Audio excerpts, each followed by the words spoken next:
Bueno, cada vez que tomemos Santa Cena, siempre como creyentes recordamos los propósitos específicos de la Santa Cena. Bueno, en primer lugar dice, cada vez que podamos tomar la Santa Cena, debemos de recordar que el Señor Jesucristo nos salvó, es decir, el sacrificio de Cristo Jesús en la cruz del Calvario.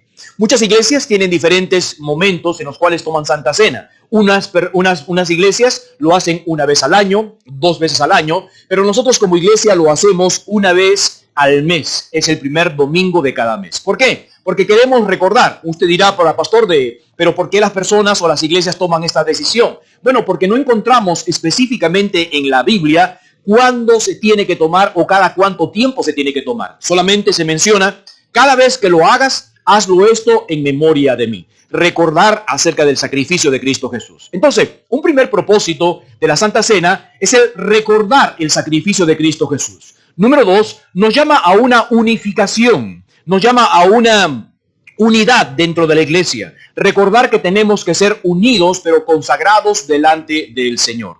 Y en tercer punto, creo que en cuanto a la Santa Cena, es básicamente que nosotros podamos recordar y tomar en serio cuál es el propósito que Dios tiene como iglesia. Y quiero hablarles justamente acerca de esto.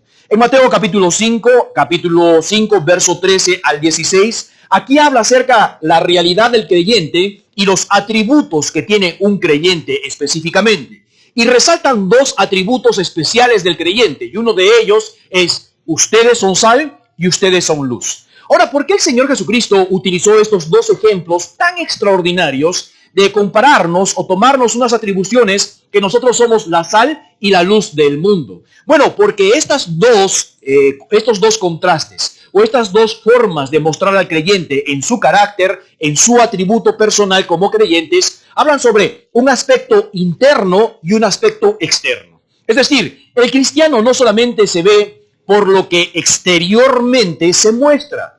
El creyente es un cambio interno y un cambio externo. Y cuando habla acerca de la sal, está hablando sobre la parte interna del creyente, y cuando habla la luz, esa está hablando acerca de la parte externa del creyente. Pero el Señor Jesucristo utilizó exactamente estos ejemplos para mostrar una gran enseñanza en nosotros. Cuando se habla acerca del carácter, está hablando de la sal del creyente, está hablando acerca de la influencia que un creyente debe tener en sí mismo como creyente. Está hablando de guardar nuestras vidas limpias, guardar nuestras vidas, hermanos, de salar nosotros mismos en nuestros cuerpos. En otras palabras, está diciendo, no solamente quiero que tengan algo externo como creyentes. Creo que vivimos en un mundo muy bien complicado, hermanos, un mundo donde está volviéndose muy religioso. Y estamos teniendo básicamente vidas simplemente externas, pero lamentablemente es una hipocresía. ¿Por qué? Porque internamente seguimos en la misma condición. Entonces, cuando el Señor Jesucristo está enseñando, diciendo, vosotros sois la sal de la tierra, está hablando sobre el aspecto interno que tiene el creyente. Ahora, cuando utilizó, hermanos, acerca de este condimento, básicamente es un condimento, habla acerca de lo que puede hacer este condimento. Uno podrá decir, pastor, pero ¿por qué no utilizó otro condimento? Porque este condimento como sal hace o genera cosas en nuestras propias vidas. ¿Cómo qué? Por lo menos es un generador de apetito. Usted sabe que si usted no le echa sal a la comida, usted no tendrá ganas de comer. El hecho de que nos permite poder saborear, nos permite querer comer más, es el punto principal, es la sal. Por eso que cuando personas les dan dieta completamente, le dice nada de sal. Y lamentablemente no nos da absolutamente ganas de comer. ¿Por qué? Porque la sal es un generador del apetito. La sal estimula la indigestión. No solamente esto, sino controla la calidad del agua del cuerpo humano. Mantiene el pH de la sangre. Qué importantes son estas características de la sal. No solamente esto, sino que regula la sal los fluidos del cuerpo. Ayuda a que el cuerpo esté siempre hidratado. Ayuda a transmitir impulsos nerviosos y la relajación muscular. Todo esto hace la sal. Pero si te has dado cuenta, esta sal es lo que hace internamente dentro de nosotros. Es decir, Cuando el Señor Jesucristo dijo, vosotros sois la luz la sal de la tierra, está diciendo, vosotros sois una parte interna de ustedes que va a influenciar posteriormente externamente. ¿Cuáles son las cualidades entonces espirituales en relación a la sal? Hemos visto cualidades que hace en el cuerpo humano. Ahora, ¿cuáles son las cualidades que hace, hermanos, espirituales? En primer lugar, la sal purifica. Así como los alimentos puede preservarlos, cuando nos dice que nosotros somos la sal, estamos diciendo que nosotros estamos siendo purificados y vamos a purificar a otras personas. Abran su Biblia, por favor, a Santiago capítulo 1, verso 27. Veamos lo que dice el libro de Santiago capítulo 1, verso 27. Santiago capítulo 1, verso 27. Es decir, si cada creyente internamente es sal, está diciendo que está siendo purificado por la palabra. En otras palabras, su vida cristiana hará que su religión sea una religión pura. Santiago capítulo 1, por favor, verso 27. Santiago capítulo 1, verso 27. ¿Están conmigo? Amén. La religión pura, ¿y qué dice? Y sin mácula delante de Dios el Padre es esta: visitar a los huérfanos, a las viudas y en las tribulaciones, y guardarse, ¿qué más dice la palabra de Dios? Sin mancha ¿de quién? Del mundo. Entonces un creyente va a llegar a purificar su vida, en primer lugar, por la palabra de Dios. Pero en segundo lugar, este creyente que ha tenido un cambio en su vida interno, va a permitir, hermanos, que este cambio no se contamine con el mundo. Y recuerda, cuando estamos hablando acá del mundo, no estamos hablando de la creación del mundo, estamos hablando de un sistema que va en contra de Dios. Un sistema que va en contra de la voluntad de Dios. Y un creyente, un hijo de Dios, que es la sal del mundo, no se contamina. Es decir, no deja que el mundo entre en su vida. No deja que las pasiones entren en su vida, sino que él va a permanecer puro. Es la idea de Dios. El libro de Efesios nos dice claramente que Dios quiere una iglesia sin mancha, una iglesia pura delante de Dios. ¿Por qué? Porque si nosotros no nos mantenemos en esta limpieza de purificación, ¿cómo vamos a afectar al mundo entero? Entonces, la primera cualidad de la sal, no solamente que es que purifica, sino que preserva. Saben que antiguamente no había neveras, no había, hermanos, una metodología de poder cuidar los alimentos. ¿Y qué es lo que se hacía? Se utilizaba la sal y se recubría la sal para que esta carne específicamente y otros alimentos no se puedan tener este paso de la putrefacción, es decir, que se pudra la carne. La sal era para preservar. Ahora, es algo tan interesante que en segunda a los tesalonicenses, abra su Biblia por favor, segunda carta a los tesalonicenses, capítulo 4 por favor, el apóstol Pablo tanto en la primera como en la segunda epístola a los tesalonicenses está hablando acerca de la venida de Cristo. Pero había llegado algunos falsos maestros diciendo de que la venida de Cristo, es decir, el arrebatamiento, ya había sucedido. Y que estaban en el tiempo de la tribulación y ellos estaban muy preocupados. La palabra que utiliza es perturbación. ¿Por qué? Porque ellos, hermanos, llegaron a un punto de decir, ¿y qué pasó con nosotros? Nos quedamos. Y el apóstol Pablo escribe la segunda carta a los tesalonicenses diciendo básicamente, todavía no ha llegado el momento. ¿Por qué? Porque tiene que venir primero el inicuo, hablando del anticristo. ¿Ok? Justamente el día de ayer, el día viernes, hermano Santiago me estuvo hablando acerca ya en la comunidad que está llegando una falsa doctrina justamente relacionada a esto, diciendo de que ya estamos en el tiempo de la tribulación. Y yo le decía a Santiago, ¿y dónde sacaron eso? No sé, pastor, le están sacando esas cosas. Y entonces estábamos conversando justamente de este tema. Y el apóstol Pablo escribe esta segunda carta a los tesalonicenses diciendo que no debería de suceder algo, es decir, el inicuo, antes de que llegue. Veamos por favor capítulo 2, segunda carta a los tesalonicenses, capítulo 2, verso 3. ¿Están conmigo? Dice, nadie os engañe. Segunda carta a los tesalonicenses, capítulo 2, verso 3. Nadie os engañe en ninguna manera, porque no vendrá sin que antes venga, ¿qué dice? La apostasía. Una de las primeras cosas para la venida de Cristo es la apostasía. Y se manifieste el hombre de pecado, el hijo de perdición. ¿Quién es este? Básicamente es el anticristo. Versículo 4. El cual se opone y se levanta contra todo lo que se llama Dios y es objeto de culto, tanto que se siente en el templo de Dios como Dios, haciéndose pasar como Dios. Versículo 5. ¿No os acordáis que cuando yo estaba todavía con vosotros os decía esto? Verso 6. Ya ahora vosotros sabéis lo que, dice, lo detiene, a fin de que a su debido tiempo, ¿qué dice? se manifieste. Présteme atención, por favor. La apostasía ya está en marcha. Hace mucho tiempo atrás la apostasía está en marcha. ¿Qué significa apostasía? Básicamente la palabra apostasía significa salirse del camino. Es decir, hay muchas personas que se han salido del camino.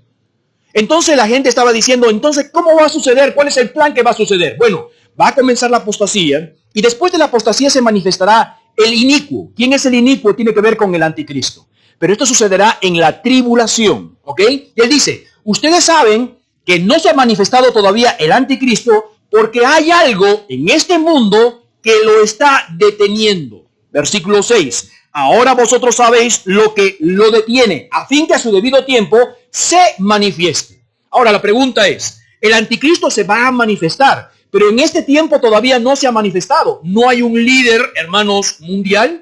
No hay un líder que tenga la capacidad de manejar toda la economía del país, que hace milagros. Sí hay algunos líderes que tenemos por allí, pero no hay un líder mundial. Significa que el anticristo todavía no se ha manifestado. Porque no se ha manifestado porque hay algo que lo detiene. Versículo 7. Porque ya está en acción, dice, el misterio de la iniquidad. Solo que hay quien al presente lo detiene, que él a su vez se ha quitado de en medio. Ahora la pregunta que tenemos que hacer es lo siguiente. Hay algo que está deteniendo que el anticristo se manifieste. Algo, y posteriormente hay alguien quien lo detiene. La pregunta que tenemos que hacernos es, ¿quién podría detener esta fuerza maligna? ¿Quién podría detener a Satanás con todos sus ejércitos? Bueno, hay dos partes muy esenciales. El primero es el Espíritu Santo de Dios que mora en los creyentes.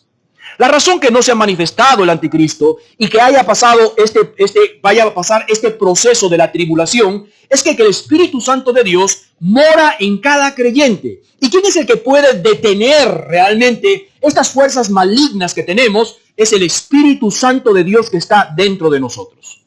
Ahora, a su misma vez dice, ¿quién lo detiene? El Espíritu Santo de Dios. ¿Qué lo detiene? Y lo que lo está deteniendo, con artículo, es la iglesia. Ahora te das cuenta por qué dice, vosotros sois la sal de la tierra.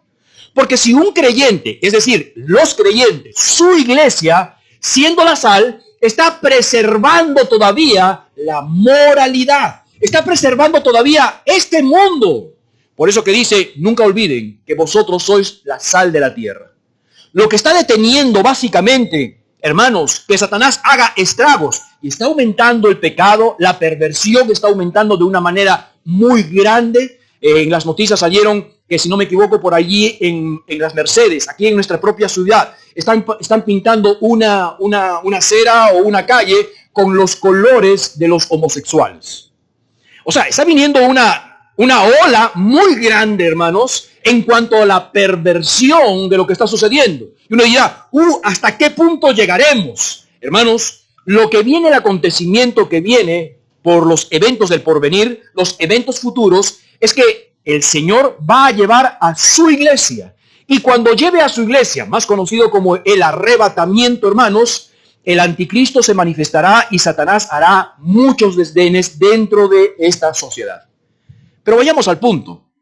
La sal está preservando este mundo.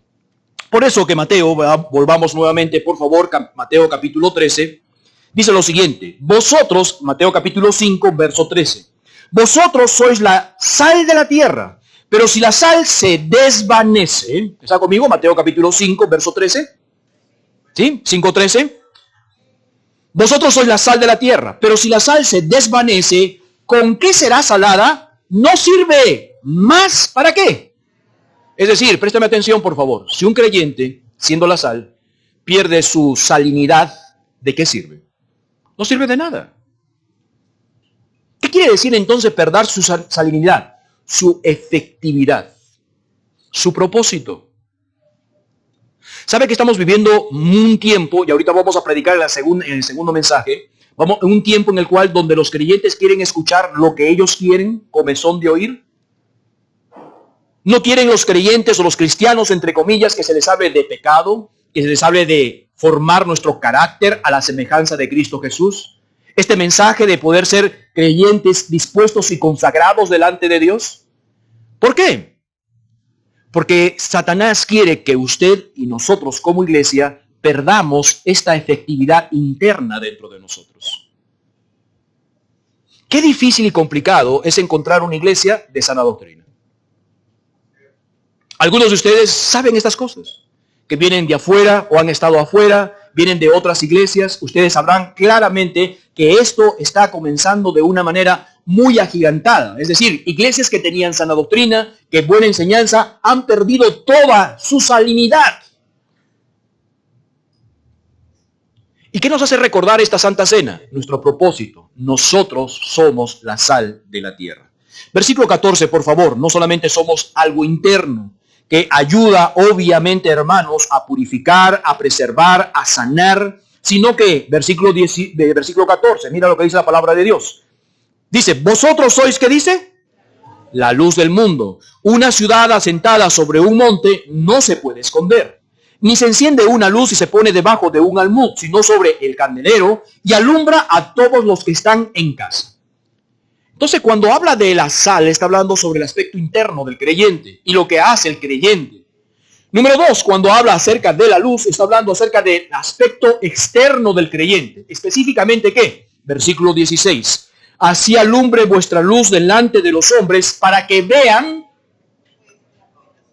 ¿Cómo?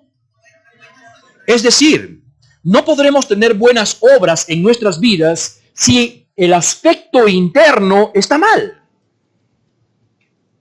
Cuando usted está preocupado, ¿cómo se le ve la cara? ¿Así? Ese hermano está preocupado, ¿verdad? Se le nota preocupado. Cuando un hermano está bravo, ¿se le nota en la cara o no se le nota en la cara? Algunos saben bien disimular, pero hay otros que no saben disimular. Es decir, lo interno va a afectar lo externo. Si la sal no está afectando en nuestras vidas, la palabra de Dios, nuestra comunión con Dios, el trabajo que está dentro de nosotros, externamente no se va a manifestar. Por eso que comienza, la dice, vosotros sois la sal. Ustedes van a preservar la moralidad, ustedes van a preservar la justicia, la verdad, etcétera, etcétera, etcétera. Y eso se va a demostrar en su luz que ustedes reflejen. ¿Cómo reflejamos? Con nuestras buenas obras, con nuestras acciones. No solamente acciones que hacemos, sino acciones que mostramos.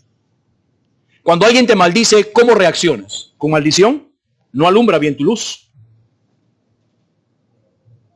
Cuando alguien te critica y te hace algo y tú le respondes de la misma manera, ¿estás reaccionando con una luz verdadera? No. Por eso que el Señor Jesucristo dice, ve a la segunda milla.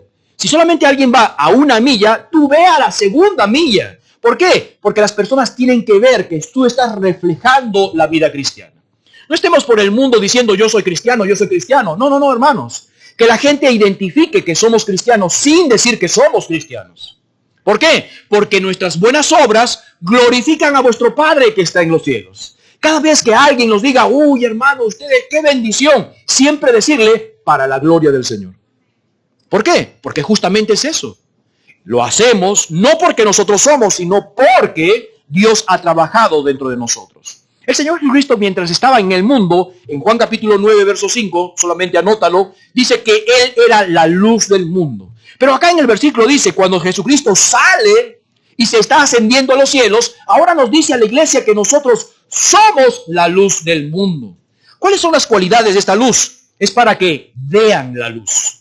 ¿Vean qué? A Cristo reflejado dentro de nosotros. Vean, hermanos, la gente que Cristo ha hecho una transformación dentro de nosotros. ¿Qué vale? No vale absolutamente nada si nosotros venimos a la iglesia, decimos que somos cristianos y vivimos una vida como siempre la hemos vivido. No tiene ningún sentido. No somos luz. La luz no solamente debe de mostrar quiénes somos. La luz es una guía. Proverbios nos dice claramente, lámpara es a mis pies tu palabra y lumbrera a mi camino. En otras palabras, el mundo debe saber por dónde transitar por las buenas obras y las acciones que nosotros estamos haciendo. ¿Se han dado cuenta? Alguien tiene que decir, wow, mire esa vida que esa persona tiene. Mira las reacciones que esa persona tiene. Mira el matrimonio que ellos tienen. Mira cómo se dirigen. Es justamente, nosotros somos la luz. Nosotros dirigimos en medio de nuestra familia, en medio de nuestras habitaciones, en medio del lugar donde estamos viviendo. Estamos demostrando la vida cristiana. La luz, hermanos, muchas veces se utiliza como advertencia. La luz, hermanos, nos muestra claramente que nosotros tenemos que advertir a las personas, mostrarles que no es el camino donde están ellos. Es capaz también la luz de cambiar las propiedades aún de los cuerpos. ¡Qué interesante! Usted coloca un cristal, pareciera ser blanco, pero le coloca luz y va a cambiar de color.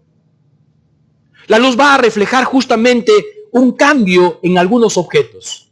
¿Usted puede cambiar? ¿Usted está cambiando su sociedad? ¿Está cambiando su vida? ¿Está cambiando las personas que están a su alrededor? Debería de funcionar de esta manera. Entonces, cuando tomamos Santa Cena, apreciados hermanos, no solamente el punto principal es recordar el sacrificio de Cristo Jesús, pero también es recordar que somos unidad, consagración delante de Dios, y nunca olvidar el propósito que tenemos como iglesia. Somos sal y somos luz. Cuando usted y yo estemos tomando la Santa Cena, en estos mismos instantes, hermanos, recuerde, ¿usted está salando? Porque si no está salando, no sirve para nada. Es muy claro. Lo único que vamos a hacer es que cristianos con un mal testimonio va a ser pisoteado el nombre del Señor Jesucristo. La gente va a comenzar a decir que un cristiano y los cristianos viven de esa manera. ¿Hacen estas cosas en el cristiano? ¿Qué estamos haciendo? Estamos siendo pisoteados por no salar correctamente. Piense cuando esté tomando la Santa Cena, usted y yo, ¿estamos alumbrando? ¿Estamos dando o dejando buenas acciones? ¿Y dónde se comienza? Se comienza en el hogar. Es muy fácil predicar a personas que no conocemos, porque no conocen nuestras vidas. No saben quiénes somos. Aún nos da temor, pero tocamos la puerta, no sé quién será, no sé quién me hablará, y predicamos la palabra de Dios. Pero cuando tú quieres predicar la palabra de Dios a alguien que te conoce, la persona que te dice, no quiero escucharte, porque lo que tú predicas no es lo que tú vives.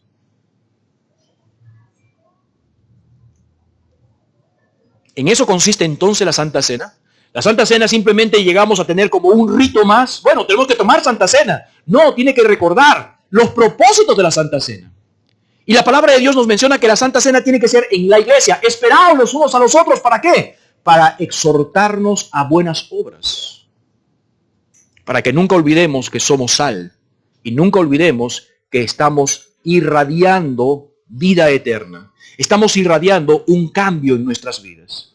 La pregunta que tenemos que responder es, ¿somos sal y luz?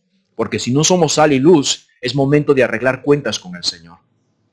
No tomemos la Santa Cena indignamente, simplemente por tomarla, sin discernir, sin saber separar, sin saber tener una vida consagrada delante de Dios. La iglesia, el día que deje de sazonar, no sirve para nada. Seremos un club social. Seremos un lugar, hermanos, donde como muchas otras iglesias se colocan el nombre iglesia, pero nunca cumplen su propósito. Así es que, hermanos, invito para que nosotros podamos comprender el propósito que tenemos como iglesia. Con los ojos cerrados, la cabeza inclinada, por favor, vamos a orar. Padre Celestial, pedimos que tú puedas haber hablado a nuestras vidas, Señor, en esta pequeña meditación, antes de tomar Santa Cena, sobre el propósito de la iglesia, sobre el propósito de cada creyente, Señor, que debemos de ser sal y luz en nuestras vidas. Señor, permite que tu iglesia, cada creyente, pueda tomar en serio, Señor, el propósito que tiene en su vida ahora. Tenemos que irradiar lo que tú haces en medio de nosotros. Padre, haz que nunca olvidemos el propósito que tenemos como iglesia, de poder preservar, de poder dar buenas obras que te glorifiquen a ti y que no más bien nos pisoteen, ni pisoteen tu nombre, sino que más bien las personas no puedan blasfemar, sino puedan dar gloria a ti, Señor, por lo que tú haces en medio de nosotros.